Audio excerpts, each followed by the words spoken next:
On today's podcast, we are going to work to tackle an important topic that's in the news everywhere right now, and that is the topic of vaping. Right.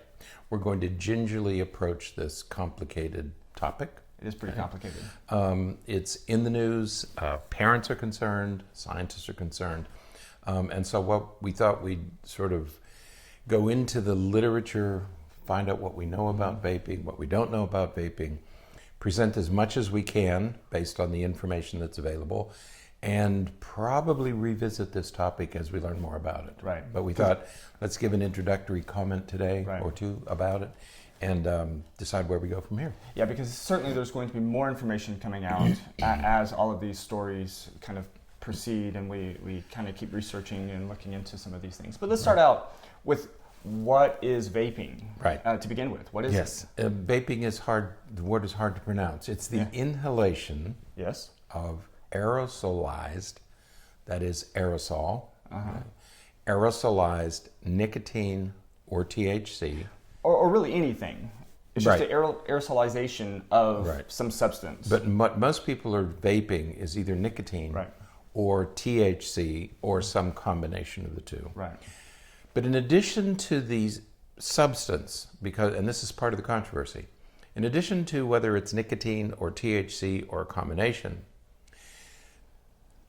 these devices also require added solvents and chemicals in order to work properly. Okay, and so we're talking about probably 4 different things: nicotine, THC or CBD, the solvents that go into them, and the chemicals that go into it. Okay, and we're going to talk about why that's important to think about.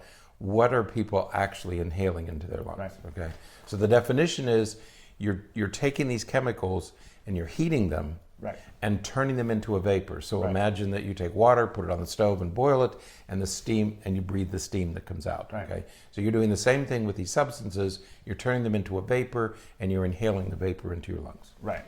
Now, certainly, vaping came about and continues to be seen as a healthier alternative to traditional smoking. That's right. We're not inhaling smoke and we always talked about the toxins and the tars and those kinds of things that are used to preserve the tobacco or even the smoke that comes from burning either the nicotine or burning the tobacco or the marijuana leaves. We see this vaporization, these aerosolized forms of THC or nicotine as a healthier alternative to traditional smoking. That's right, because when you take the tobacco leaf, and they add chemicals to it. Right. So let's step back though. Our lungs were not meant to breathe smoke. Right. I suppose we should start there. We can't breathe underwater.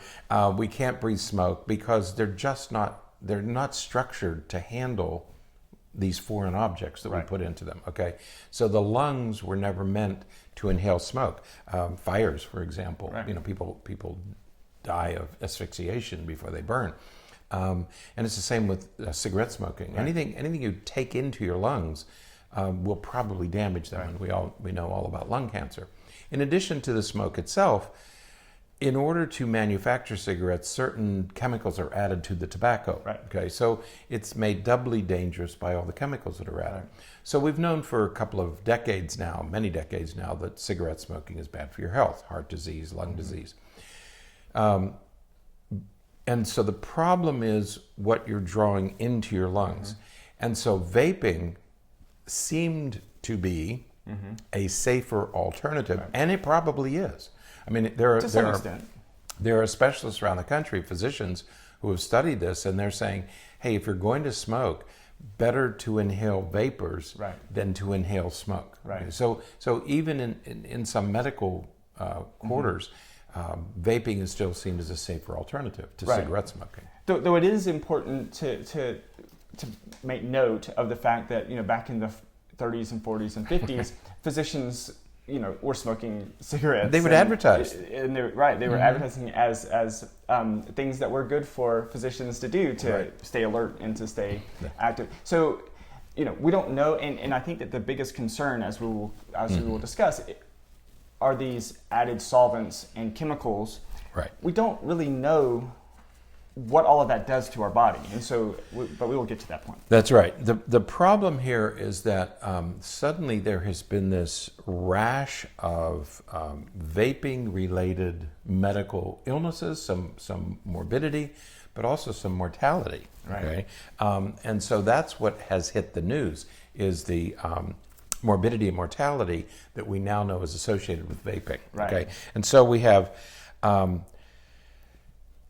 78%, I think the statistics are probably worth mentioning. 78% of 578 cases there, as of about October the 2nd or 3rd, there had been about 580 cases studied. Of those, 78% used THC. Okay, Right. so that's been a major concern, is that 78% of the cases of morbidity and mortality have involved THC. Right. In Wisconsin, there was a study done in Wisconsin of 86 patients, and of those, 87% had used THC. 58% had also used nicotine, or used nicotine exclusively or with THC. So there seems to be some focus on THC. That seems to have become, and I don't think it's a political issue, I think it's a scientific issue, that THC seems to be involved in almost 80% of all cases. Right. Okay?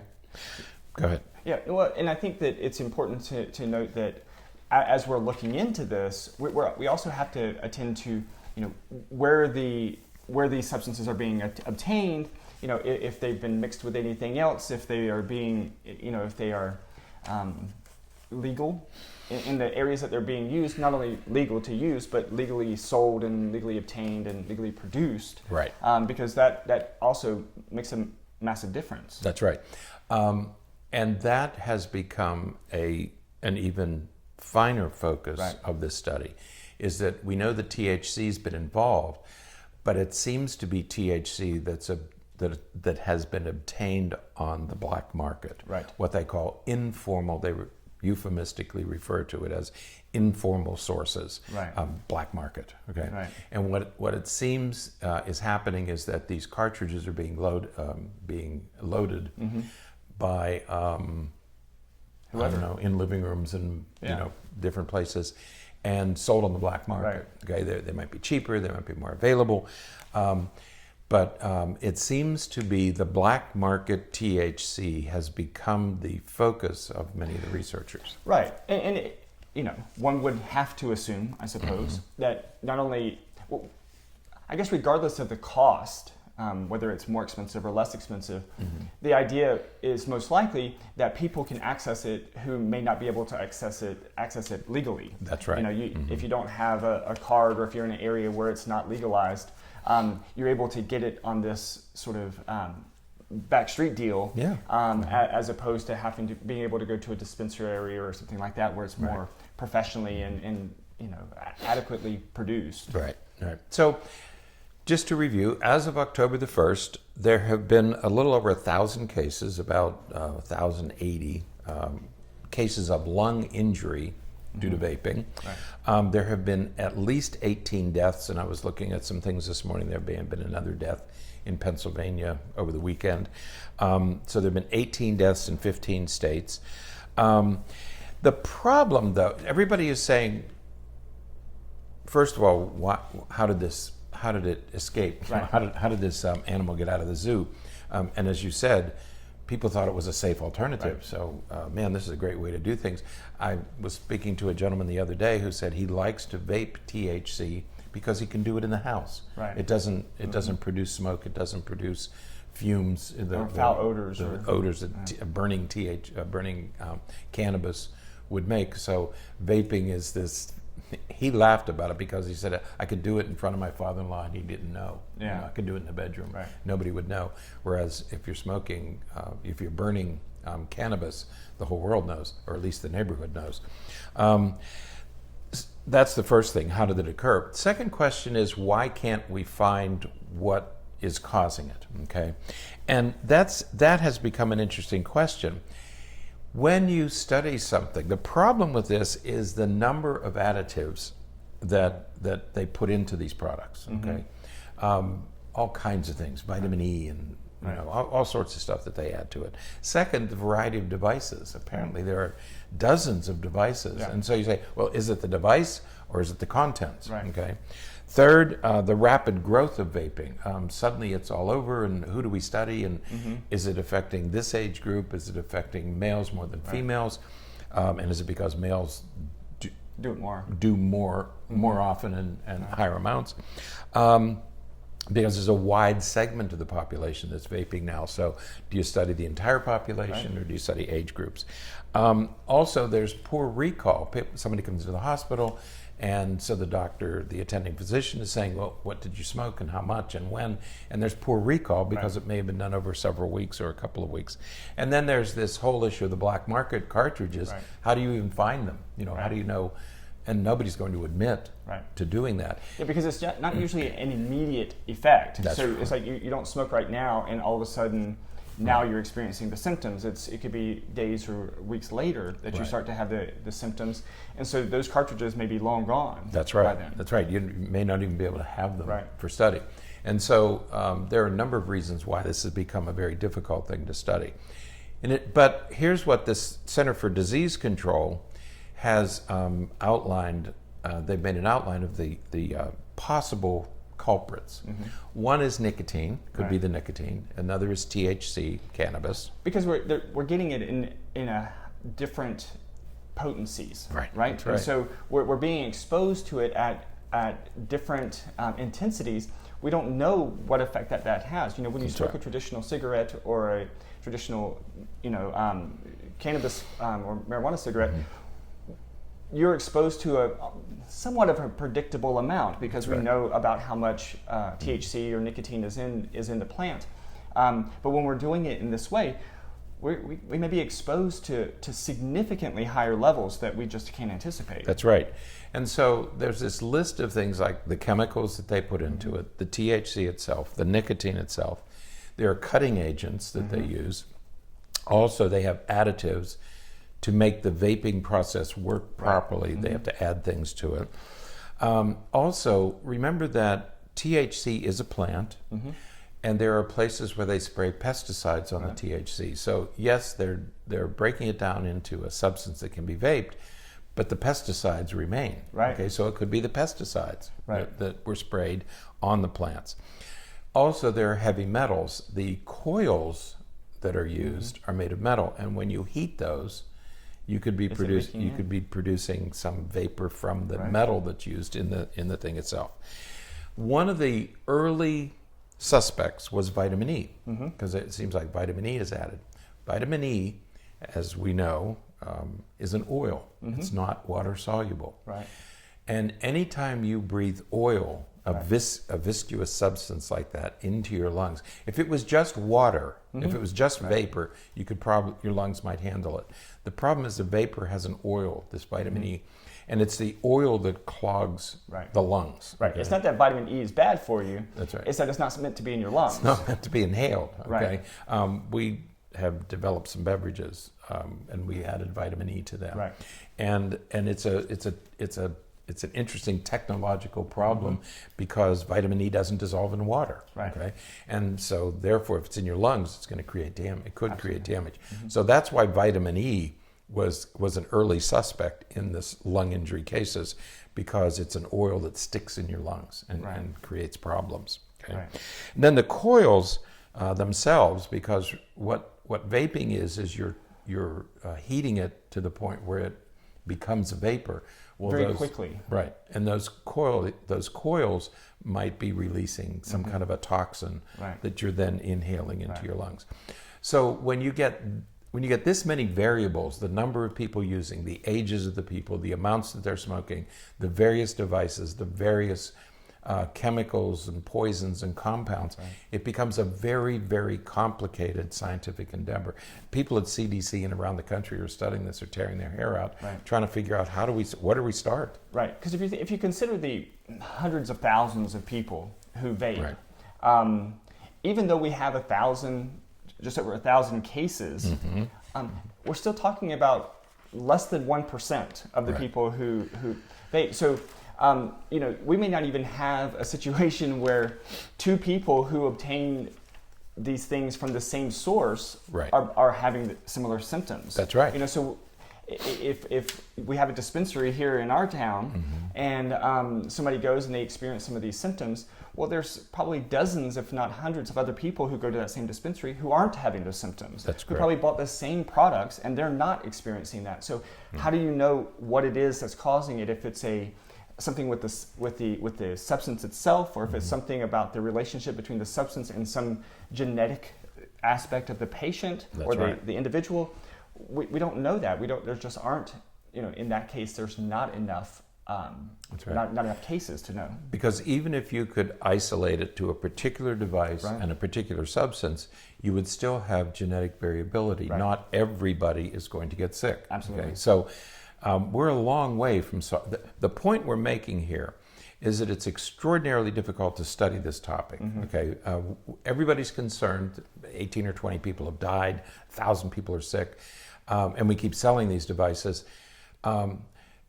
But it's a very difficult topic to discuss, to investigate using whatever science we have. Okay, and we just don't know. Okay, the point is we just don't know, and we're probably not going to know for some time yet. Okay, this is it reminds me of the early studies we did with HIV. Nobody knew where to start. I mean, we knew something was happening. Nobody had any idea where it came from or where to begin to study it. And that's where we are with this vaping epidemic. Okay. Well, and it's great that you brought up that, because like so many other things that we are dealing with in our society right now, vaping was sort of embraced. It was embraced without any real anticipatory research. There was no premeditated research that says, hey, let's investigate this and look at the safety and the efficacy and what the long-term effects are, and then we can release it to the public. We didn't do that. It just kind of, there it is. Do you remember the first time you saw somebody vape? Yeah. It's like one of those memories. I was in an airport, and there was this woman, and she was sitting there, all of a sudden this huge cloud of smoke went up in her, where she was, and I had no idea what it was at that point. I had kind of heard about it, but these clouds billowing, and then they would just disappear. And I thought, oh, she must be vaping. Okay, but I'll never forget it. Now you see cars will drive by, and this huge cloud of smoke will leave the car. It makes so much. Right. There's so much attached to it. So, point is, we really don't know, and we're not going to know for a while. So what the CDC is recommending, the Center for Disease Control is recommending, don't use these products until we know. Until we find out, don't get involved. Don't do this stuff. Okay. They made one of the most obvious statements ever. They said, if you're not already using it, don't start using it. Right.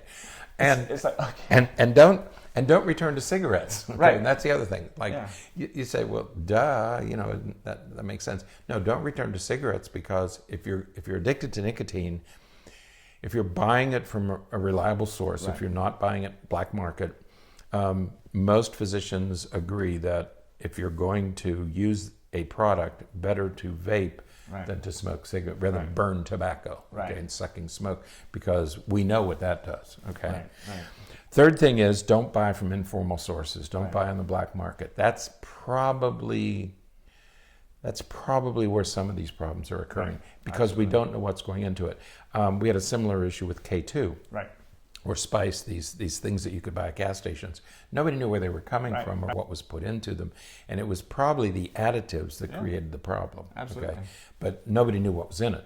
Okay? So same thing with these. Don't buy black market products.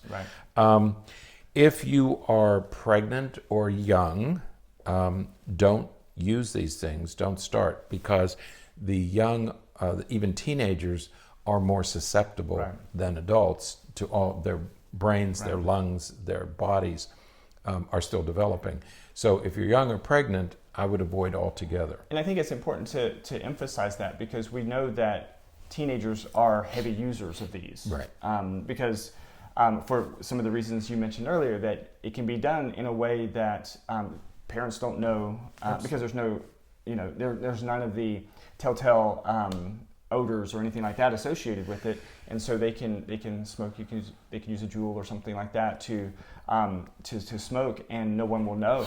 That's right. I mean, we hear about teenagers doing it in school, and in a classroom, and nobody knows. I had years ago, I was teaching a college class, and I was walking out of the class after all the students were gone, and I saw this little thing on the floor, and I thought it was a thumb drive. Okay, and when I took it out to give it to the person, I thought, well, she said, "No, that's not mine. That's a vape cartridge." Okay, education of Mr. Dowdy, and so what students can do is, if you don't use a flavored vape, you can vape before the teacher arrives. If you're a college student or even a high school student, there's nobody around, you can go into the bathroom. Yeah. If you smoke a cigarette in the bathroom, the whole school's going to know. Right.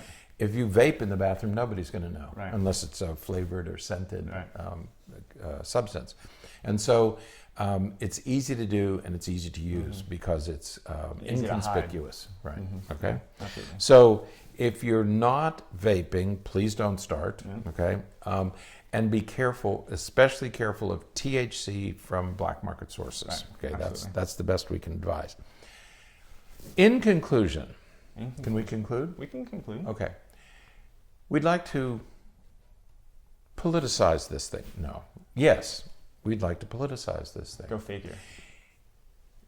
Everybody is clamoring for, let's find out what it is. That means we have to bring science into the room. Okay? I see where you're going with this. Okay. So, because there's some things that we just can't research right now. we're not even allowed to admit that they exist. That's true. If you live in the state of Florida, under our previous governor, you weren't allowed to use the phrase global warming. Just as an example. Okay? So this is one of those times when everybody wants an answer. And the only way, there's only one way to answer this question, and that is through scientific research. And we have to believe the scientists. It's all we have. Right. Okay? So it doesn't matter whether we're talking about vaping, vaccinations, global warming, or anything else. Science is science. And you can't say, I want, for example, if you have a loved one who has some sort of disorder, okay, and you say, I want the best treatment available. Well, how do you know what the best treatment is? Because we've done scientific research, okay? I want to know what's causing this vaping epidemic. Scientific research, okay? That's all we have, ladies and gentlemen, is scientific research. And you can't use science for some things, but the science says that vaccinations prevent diseases and you should vaccinate your children. There's no science supporting the other position, okay? So you can't rely on science for some things and not rely on science for other things. I was working with an engineer one time, and a scientist, engineer, okay? And he held up his cell phone and said, if you don't believe in science, you shouldn't use a cell phone. Because the same science produces iPads, cell phones, and TVs that produces the science for vaccinations, cancer treatments, or vaping, okay? The same science informs us about global warming, okay? So you can't pick and choose which science you want. You either believe in science or you believe in mythology. I mean, science is always, is it perfect? No. Is it always consistent? No. Okay. It is the best that we have, given the technology that's available to us. And it's not consistent for important reasons. That's right. Because there is variability. There is variability based upon genetics that we don't fully appreciate yet. And there's variability based upon regions and exposures to things and combinations of things. And so it is the best that we have right now.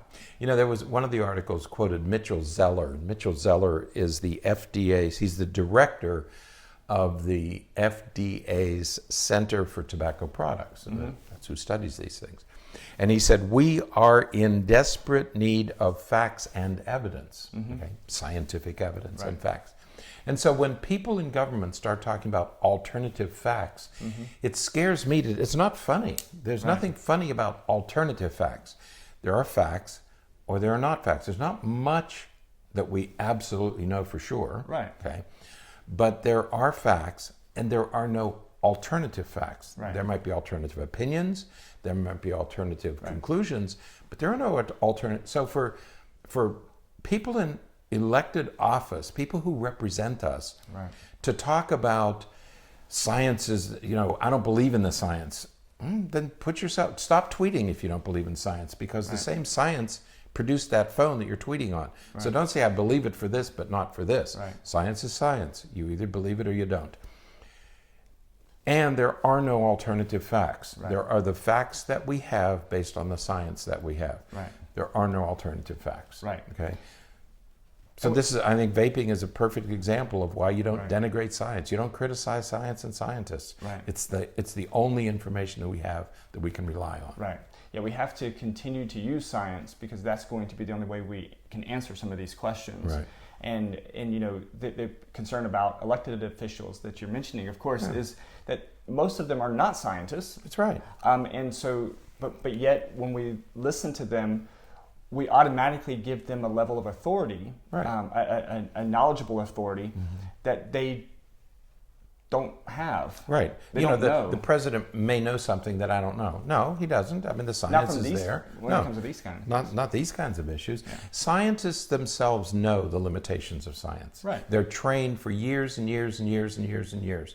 Scientists know their own limitations. Right. Okay? Whenever we do a study, that is part of what we have to write up, is That's right. what were the limitations of this study, so that the next time a study such as that is done, we can improve upon it and correct some of those limitations. That's right. But that's going to create more limitations. Right. So we ask any elected official, don't denigrate science. It's all that we have.